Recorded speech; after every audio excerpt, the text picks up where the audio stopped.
বাদলার সন্ধ্যা ধীরে ধীরে নেমে এসেছে। পশ্চিম আকাশে কালো মেঘ গা ঘেঁষে নেমে এসেছে।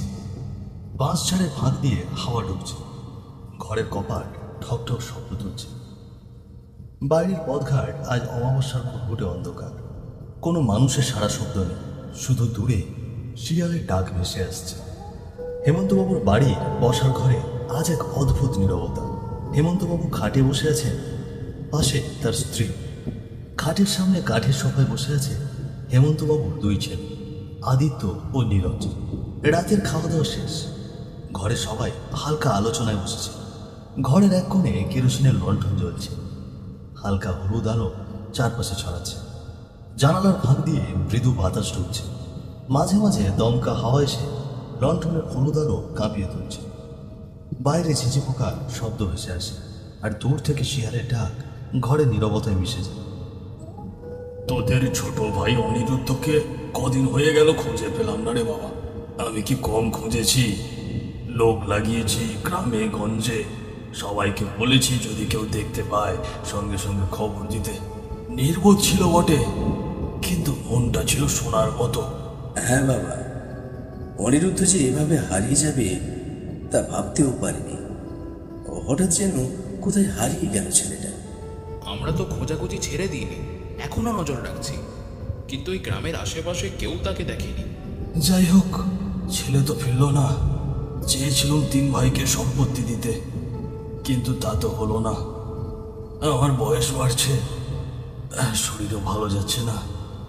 তোরা চাকরি করছিস, ভালো রোজগার করছিস ভগবানের কৃপায়, কিন্তু আমার যে জমি জমা টাকা পয়সা কাগজপত্র আছে সেগুলো তোদের বুঝিয়ে দেওয়া দরকার। আমি আর তোর মা এসব সামলাতে পারবো না। আপনি যা ঠিক মনে করেন তাই করুন বাবা। ঠিক আছে, অনিরুদ্ধ নেই, তোদেরই তো সব সামলাতে হবে। আর ও থাকলেই বা কি করতো? তোদেরকেই তো সব দেখাশোনা করতে হতো। আমি চেয়েছিলাম অর্ধেক সম্পত্তি ওকে দেবো, কিন্তু বাবা আমি ওই রকম করে কাগজ করে রাখছি। ও যদি ফিরে আসে ওকে বুঝিয়ে দিস তোরা। আমরা বুড়ো বুড়ি ভাবছি একটু অবসর নেব, তীর্থে যাব, 2 দিন বাইরে সময় কাটাবো। সংসার আর ভালো লাগে না। বাবা, আজ এসব কথা না হয় ছেড়েই দাও। এই নাও, খাওয়া দাওয়া করে শুয়ে পড়ো। ঠিক আছে, তোরা খেয়ে শুয়ে পড়, কাল সন্ধ্যের পর বসে সব বুঝিয়ে দেব। বাইরে তখন অমাবস্যার কালো অন্ধকারে চাঁদ ঢাকা। বাতাসে কাঁচা মাটির গন্ধ। ঘরের আলো কমে আসছে। ঝুলন্ত বাতির আলোয় সবার মুখে আলো ছায়া খেলা করছে। আদিত্য ও নীরজ নিজেদের ঘরে চলে গেল। প্রবীরবেলা রান্নাঘরের দিকে গেলেন, আর হেমন্ত চুপচাপ জানালার বাইরের অন্ধকারে তাকিয়ে রইল, যেন কোথাও থেকে কারো ডাক শোনার অপেক্ষা। অমাবস্যা রাত, বাইরে ঘুটঘুটে অন্ধকার, শুধু ঝড় বৃষ্টির শব্দ আর মাঝে মাঝে বিদ্যুতের ঝলকা। জানালার কপাট দমকা হাওয়ায় কাঁপছে। বাঁশঝাড়ের ফাঁক দিয়ে হাওয়ার শোঁসো শব্দ ভেসে আসছে। আদিত্য তার স্ত্রীর খাটে শুয়ে আছে। গভীর ঘুমের ঘরে হঠাৎ সে স্বপ্ন দেখে বাড়ির পাশে পুরনো কুয়োর ধারে সোনা, টাকা পয়সা, হীরা, মানিকের স্তূপ ঝলমল করছে।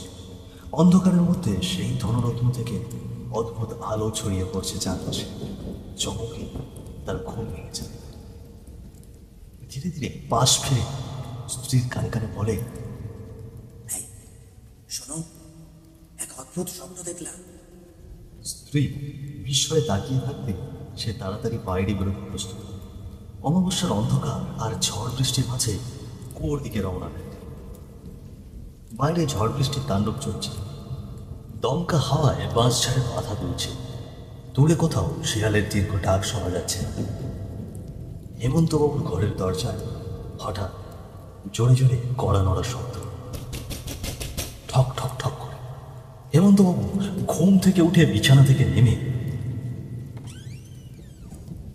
দরজা খুলতেই দেখতে পেলেন আদিত্যর স্ত্রী দরজার সামনে দাঁড়িয়ে। কি ব্যাপার বৌমা, এত রাতে তুমি? হ্যাঁ বাবা, আমি। বাবা, আপনার ছেলে বাইরে গেছে, অনেকক্ষণ হয়ে গেল, এখনো ফিরছে না। কি বলছো বৌমা? কোথায় গেল? তোমাকে কিছু বলে গেছে কি? না বাবা, তবে ঘুমের ঘোরে কি জানি স্বপ্ন দেখেছিল, ফিস ফিস করে কিছু বলে বেরিয়ে গেল। আমি তো তখন খেয়াল করিনি, কিন্তু অনেকক্ষণ হয়ে গেল ফিরছে না দেখে খুব চিন্তা হচ্ছে বাবা, তাই আপনার কাছে আসবো। চল মা দেখি, এই ঝড় বৃষ্টিতে কি বেরোবার কথা। হেমন্তবাবু টর্চ লাইট আর ছাতা হাতে নিলেন। বৃষ্টির ভেতর ছাতা ধরে পায়ের তলায় কাদা, ছপ ছপ শব্দ তুলে এগোলেন দুজন। টর্চের আলোয় ভেজে গাছপালা, কুয়াশার মতো বৃষ্টির পর্দা, সব মিলিয়ে ভয়ঙ্কর এক দৃশ্য। তারা দুজনে বাড়ির পিছনে রাস্তা ধরে এগোতে থাকে। হঠাৎ কুয়োর ধারে আলো পড়তে জমে গেল তাদের পা। তারা দ্রুত সেখানে গিয়ে দেখে আদিত্য মাটিতে পড়ে আছে, চোখ দুটো বড় বড়, মুখ হাঁ হয়ে আছে, যেন জীবনের শেষ মুহূর্তে কিছু ভয়ঙ্কর জিনিসের মুখোমুখি হয়েছে। ওগো, ওগো, এ কি হলো তোমার? না না না না, এটা হতে পারে না, এটা হতে পারে না। এটা কি করলো? এটা কি করলো? ঈশ্বর, এক ছেলে হারিয়ে গেল, আর এক ছেলে পৃথিবী ছেড়েই চলে গেল। আমার সংসারে একই অভিশাপ নেমেছে। ভোরের আকাশ ফিকে হয়ে আসছে, পাখিরা কিচিরমিচির করে ডাকছে, কিন্তু সেই সুরও আজ যেন শোকে ডুবে গেছে। বিকেলের শেষ আলোটা তখন ধুলোমাখা গ্রামীণ রাস্তায় ঢুলে ঢুলে পড়ছে। রাস্তার ধারে বিশাল চায়ের দোকান, টিনের চাল, বাঁশের খুঁটি, সামনে পুরনো কাঠের বেঞ্চ। কেটলির ভেতর থেকে উথাল পাথাল বাষ্প উঠছে, সাথে ভাজা পেঁয়াজের গন্ধ মিশে আছে বাতাসে। দোকানের সামনে এক কোণে বসে দুজন লোক, দুজনের হাতে গরম গরম ধোঁয়া ওঠা চায়ের কাপ। দূরে বাঁশঝাড়ের ফাঁক দিয়ে ঠান্ডা হাওয়া বইছে, চায়ের কাপে ধোঁয়া তাতে কাঁপতে কাঁপতে মিলিয়ে যাচ্ছে। শুনলি রে, হেমন্তবাবুর বাড়িতে কি হয়েছে? মানে হেমন্তবাবুর সংসারে কেমন বিপদ নেমে এলো। শুনেছি। সেই প্রতিবন্ধী ছেলেটা, যাকে সবাই অনুন বলে ডাকত, হঠাৎ করেই হারিয়ে গেল। এখনো খোঁজ মেলেনি। আরো বড় সর্বনাশ হয়েছে আজ। বড় ছেলেটা মারা গেল রে। কি যে হচ্ছে হেমন্তবাবুর সংসারে। হেমন্তবাবু তো ভেঙে পড়েছে পুরোটাই। শুধু উনি না, তার স্ত্রীও মোটামুটি অসুস্থ হয়ে পড়েছে। আজ আমি গিয়েছিলাম আদিত্যদের বাড়ি সৎকারের জন্য। মাটাকে দেখে মনে হলো শরীরের এক বিন্দু শক্তি নেই, চোখের জল শুকিয়ে গেছে। হ্যাঁ রে, মায়ের অবস্থা দেখে খুব খারাপ মনে হচ্ছিল। জানি না উনি আর কদিন টিকবে। কি অভিশাপ যেন নেমেছে তাদের ঘরে। একের পর এক অঘটন সব ঘটে চলছে। এমন সংসার ছিল হাসি খুশিতে ভরা, এখন শুধু কান্না আর শোক। কে জানে আসল রহস্যটা কি? রাত ঘন, চারপাশ অন্ধকারে ঢেকে গেছে। বাতাসে ঝড়ের তীব্র ঝাপটা, গাছের ডাল ভাঙা শব্দ আর বৃষ্টি ঝিরঝিরানি মিলেমিশে একটা ভয়ানক সুর তৈরি করেছে। হেমন্তবাবুর বাড়ির ভেতর তার স্ত্রী প্রায় 1 মাস ধরে অসুস্থ ছিল, কিন্তু আজ রাতটা যেন সবচেয়ে কষ্টের।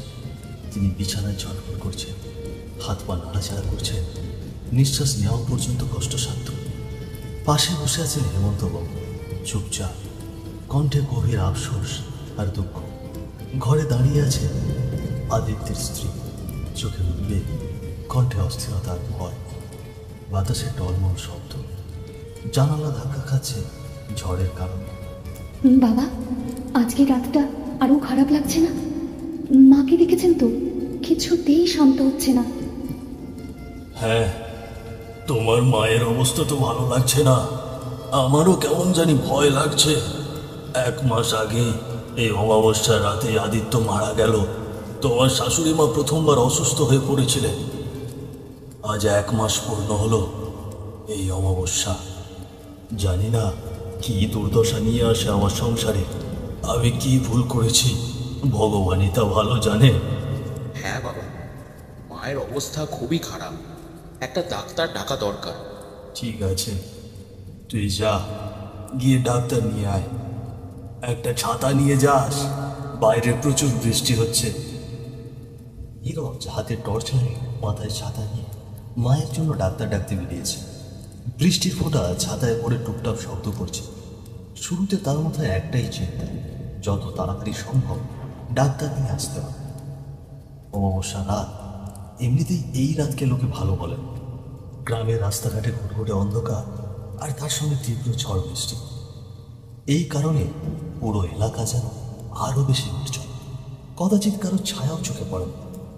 চারিদিকে ভিজে একা, কাদামাখা রাস্তায় জল জমে আছে। দূরে কোথাও ব্যাঙের একটানা ডাক ক্যাঙর ক্যাঙর করে, আর মাঝে মধ্যে ভেসে আসছে শিয়ালের করুণ হাহাকার। নীরজ রাস্তার মাঝামাঝি এসে টের পায় পিছনে যেন কারো পায়ের শব্দ হচ্ছে। কখনো মনে হয় ধীরে ধীরে হাঁটছে, আবার কখনো পাশ দিয়ে একটা ছায়া সরে যায়, যেন ভিজে মাটিতে শব্দ তুলে মিলিয়ে গেল। নীরজ প্রথমে এসব উপেক্ষা করে দ্রুত পা বাড়ায়, কিন্তু বুকের ভেতর ধূপপোকানি একটু বেড়েই যায়। সে পিছনে তাকায়, কিছু দেখতে না পেয়ে আবার সামনে এগোতে থাকে। হঠাৎ একটা অদ্ভুত মধুর সুরে পেছন থেকে আওয়াজ আসে,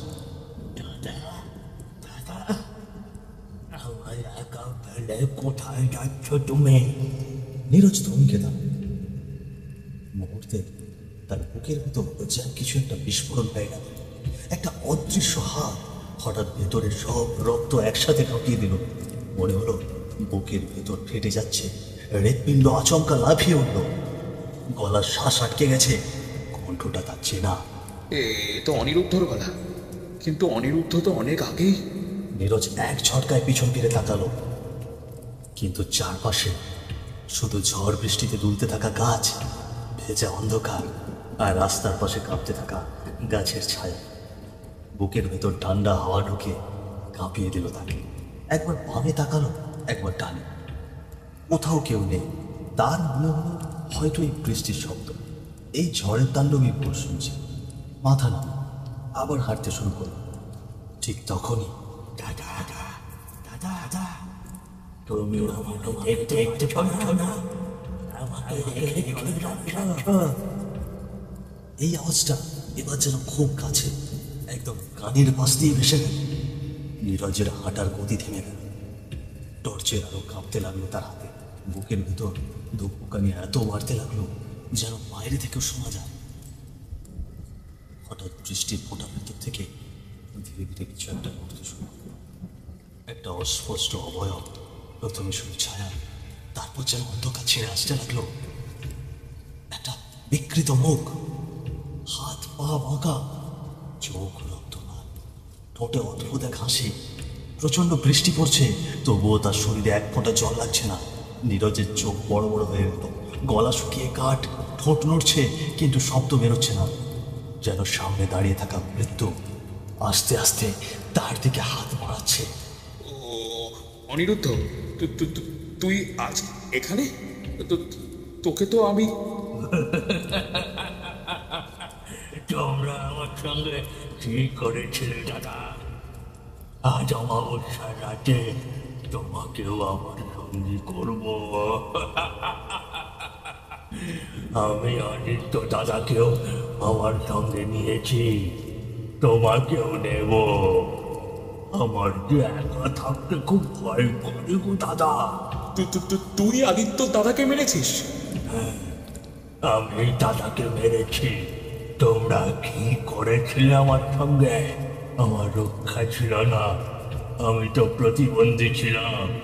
হাত পা বাঁকা, মাথাও ঠিক ছিল না, তবুও তোমরা... কথা শেষ না হতে অনিরুদ্ধর মুখ ভয়ঙ্কর বিকৃত হয়ে যায়, দাঁত বেরিয়ে যায়, চোখের পাতা উল্টে সাদা হয়ে যায়। বাতাস হঠাৎ আরো ঠান্ডা হয়ে যায়। হোঁচট খেয়ে দৌড়ে পালাতে শুরু করে। বাঁচাও, বাঁচাও আমাকে, বাঁচাও! কে আছো? বাঁচাও, বাঁচাও আমাকে, বাঁচাও! সে বাড়ির উঠোনে ঢুকে পড়তেই হেমন্তবাবু আর আদিত্যের স্ত্রী ছুটে বেরিয়ে আসে। কি হয়েছে, কি হয়েছে নীরজ? তুই এরকম হাঁপাতে হাঁপাতে দৌড়চ্ছিস কেন? বাবা, ও বাবা, দেখো না, এই যে অনিরুদ্ধ। অনিরুদ্ধের আত্মা ধীরে ধীরে তাদের সামনে আসে। বৃষ্টির মধ্যে হাওয়ায় ভাসছে সে। অনিরুদ্ধ, তুই এই অবস্থা কেন বাবা? তুই তো কোথায় হারিয়ে গিয়েছিলি? কোথায় ছিলি? না বাবা, আমি হারিয়ে যাইনি, আমাকে ওরা মেরে ফেলেছে, ওরা খুব লোভে। কি কি বলছিস এসব তুই? এই জমির কথা মনে আছে বাবা? তুমি ভাগাভাগির কথা বলেছিলে। বিদ্যুৎ চমকানোর আলোয় মুহূর্তের জন্য অনিরুদ্ধের বিকৃত ভয়ঙ্কর মুখটা আরো পরিষ্কার হয়ে ওঠে। সন্ধ্যায় ঘরে টিমটিমে কেরোসিন ল্যাম্পের আলোয় বসার ঘরে আদিত্য, নীরজ, হেমন্তবাবু ও তার স্ত্রী বসে আছে। এক পাশের খাটে শুয়ে আছে অনিরুদ্ধ। হাত পা অস্বাভাবিকভাবে বেঁকে আছে, মুখে স্থায়ী এক বেঁকে যাওয়া অভিব্যক্তি, চোখ দুটো শূন্য স্থির। দেখো নীরজ, আদিত্য, তোমরা দুজনে তো পড়াশোনা শেষ করেছো, চাকরি করছো, এখন নিজের পায়ে দাঁড়াতে পারছো, কিন্তু অনিরুদ্ধ তো নিজে চলাচলও করতে পারে না। ওর তো একটা ভবিষ্যৎ দরকার। তোমাদের পড়াশুনো শিখিয়েছে, চাকরি দিয়েছি, ও তো কিছু শেখেনি, কিছু করতে পারবে না। তাই আমি একটা সিদ্ধান্ত নিয়েছি, সংসারের সমস্ত দায়ভার তোমরা দুজনে নেবে। আমার অর্ধেক জমি আমি অনিরুদ্ধর নামে লিখে দেব, বাকিটা তোমরা দুই ভাই ভাগ করে নেবে।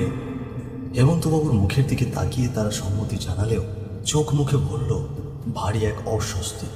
মনে মনে জন্ম নিল তীব্র হিংসা, প্রতিরোধের আঁচ। ঘর ছেড়ে বেরিয়ে এসে অন্ধকার আঙিনায় দাঁড়ালো নীরজ ও আদিত্য। আকাশটা ভারী হয়ে আছে, বিদ্যুৎ চমকাচ্ছে। আমরা খেটে মরবো, সারা জীবন সংসারের দায়ভার বইব, আর ওই শুয়ে থাকা সাহেব বাবার অর্ধেক সম্পত্তির মালিক হবে। আমি ভেবেছিলাম বাবা আমাদের দুজনের মধ্যে সব সম্পত্তি ভাগ করে দেবে, কিন্তু না, শালা ওই কুড়োটা বাবার অর্ধেক সম্পত্তির মালিক হবে আর আমাদের তরি ঘুরিয়ে ঘুরিয়ে চালাবে। না রে না, ওকে বাঁচিয়ে রাখা কোনো মতেই যাবে না।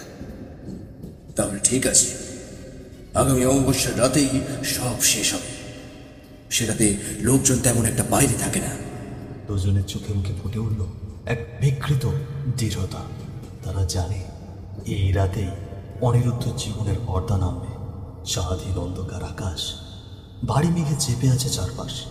দূর থেকে শেয়ালের ডাক ভেসে আসে, ঘরের ভিতর নিস্তব্ধতা, শুধু কেরোসিন ল্যাম্পের কম্পিত শিখা। অনিরুদ্ধ খাটে শুয়ে আধো ঘুমে হালকা শ্বাস নিচ্ছে। দরজাটা আস্তে করে খুলল নীরজ ও আদিত্য। মুখে চাপার দৃঢ়তা, পায়ের শব্দ না তুলে এগিয়ে এলো খাটের দিকে। দাদা, এত রাতে কেন?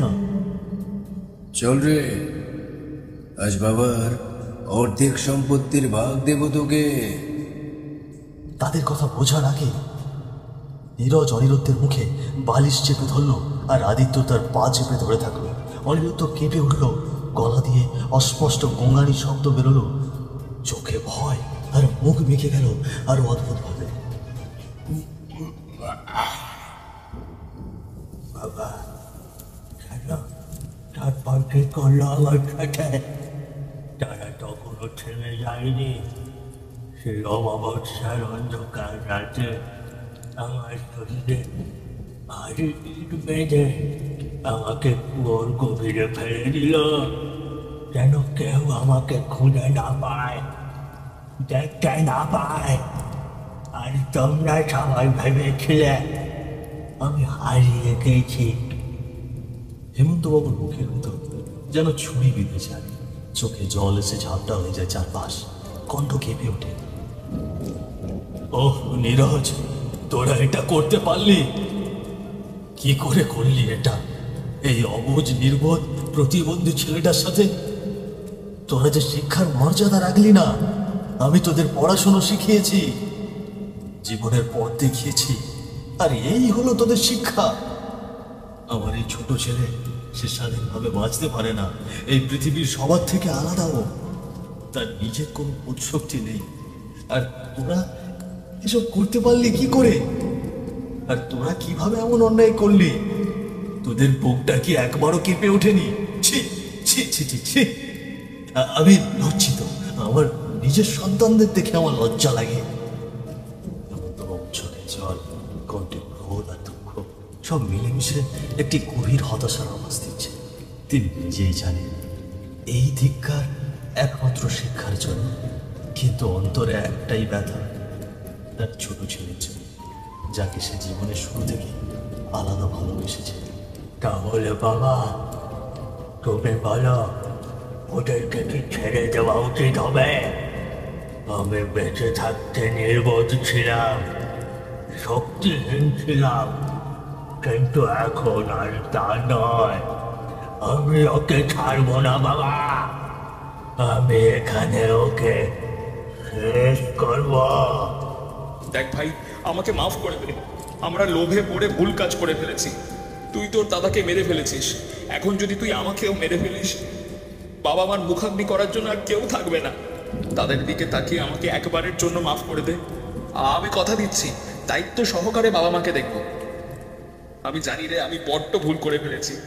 তুই দয়া করে আমাকে মাফ করে দে। না না, তোদের মতো ছেলের আমার দায়িত্ব নিতে হবে না। আমার মরে যেতে ইচ্ছা করছে। আমার ছেলেদের মধ্যে এমন লোভ জেগেছিল যে তারা সম্পর্কের মর্মটুকু বোঝেনি। না বাবা, তুমি এরকম বলো না। আমি নিজের ভুল বুঝতে পেরেছি। বাবা, তুমি আমাকে মাফ করে দাও। বাবা, তুমি আমাকে মাফ করে দাও। ঠিক আছে দাদা, তুমি যখন বাবা মার দায়িত্ব নিতে চাইছ, তাহলে তুমি বেঁচে থাকো। আর কোনোদিন যদি এরকম লোভ করে বাবা মার সঙ্গে খারাপ ব্যবহার করো, তাহলে কিন্তু আমি তোমাকে ছেড়ে দেব না। আমি কিন্তু এখন আর সেই আগের মতো অসহায় আর নির্বোধ নই, সেটা মনে রেখো। এই কথা বলতে বলতে অনিরুদ্ধের আত্মা বৃষ্টির মধ্যে অন্ধকারে মিলিয়ে গেল। আকাশটা জোরে জোরে গর্জে উঠে জানিয়ে দিল এই কষ্টের প্রতিচ্ছবি।